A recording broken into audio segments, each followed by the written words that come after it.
So my name is Katya Lepovetsky, and I'm here today to tell you my story.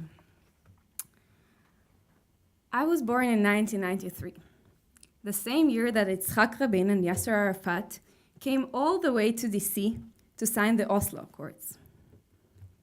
Some say it was a year of hope back in Israel. But I can tell you, since I didn't know what hope means back then. By the time I grew up, the concept of hope probably exploded along with the buses in Jerusalem during the Second Intifada. Because when I was old enough to understand what our conflict means, there was no hope left.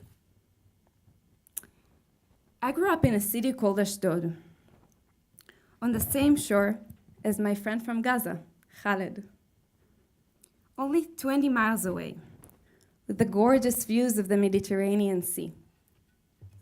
My parents moved there after they migrated from the former Soviet Union, knowing only few words in Hebrew, but eager to pursue a better future for my brother and I.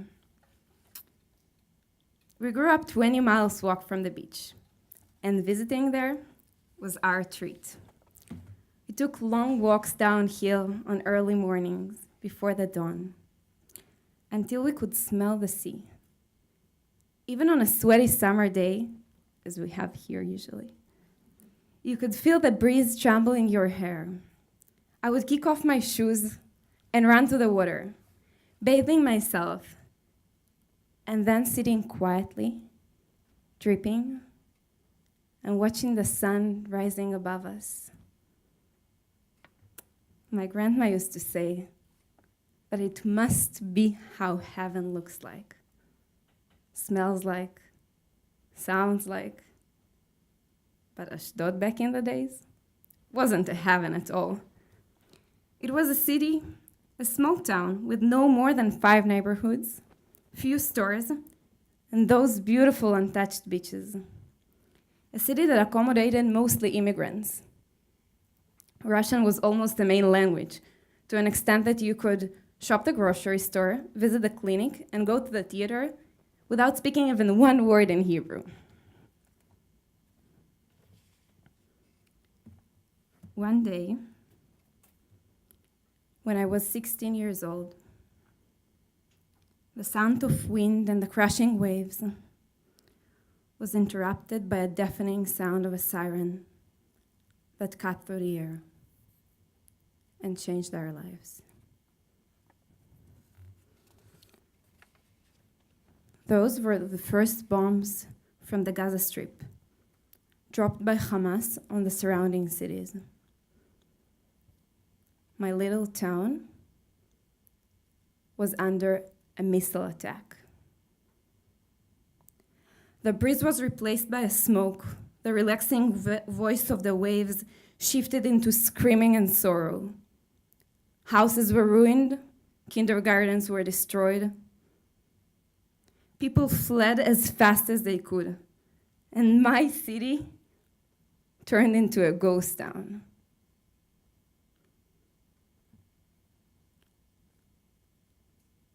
There aren't any words to describe how feel the moment when you hear the buzzing sound of a bomb that is about to fall.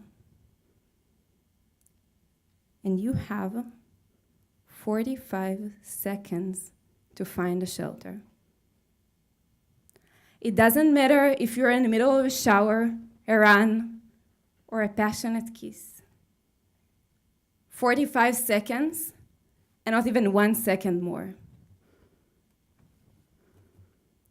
Those 45 seconds shape the perception of my reality, my values, my political understanding. Those 45 seconds determine the way I perceived Palestinians. Those 45 seconds frame the prejudices my friends and family back home still believe to be the truth. As I said, my parents were immigrants, coming to the land that promised them equality for the first time of their life, to be accepted for who they are after years of discrimination.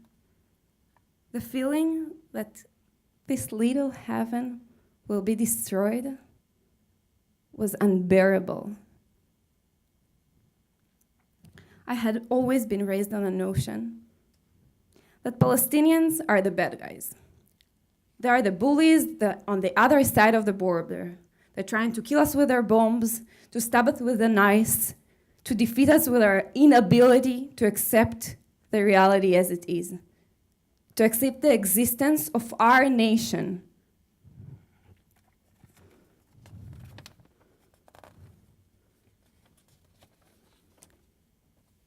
It took me 45 seconds to form my impression on Palestinians, but 20 years until I actually met one. Khaled was my unspoken neighbor, the one that could be only one thing, an enemy. But I was lucky enough. I was lucky enough to study in a university that accommodated both Israelis and Palestinian, along with Aya. And I was lucky enough to get exposed, to hear the stories, to peel the layers of mistrust that have been created by the war we endured. I am an Israeli from Ashdod, lucky enough today to be standing here beside Khaled, a Palestinian from Gaza, who I easily can call my friend, with no knives and no bombs, no military airplanes, with no buzzing sounds of sirens or whistles of rocket. We are here on the other side of the globe, in the city that decisions upon our future are being made. Martin Luther King once said that darkness cannot drive out darkness. Only light can do that. Hate cannot drive out hate. Only love can do that.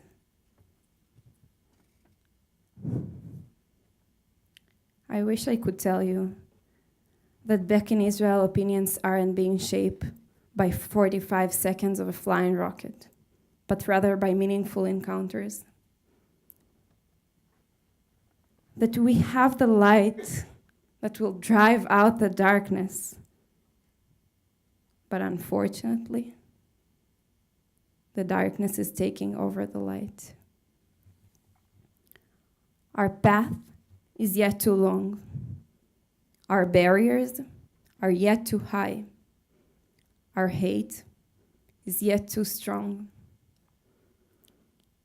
We have a long way to walk until Khaled and I will be able to see the sun of peace rise upon us, healing with its light the bloody wounds of despair, until we will be driven by hope once again, until we will grasp each other's realities, until we will be able to reconcile our misunderstandings, until we will stop this vicious cycle of hate. A long way until we will redeem from the past that shape our present.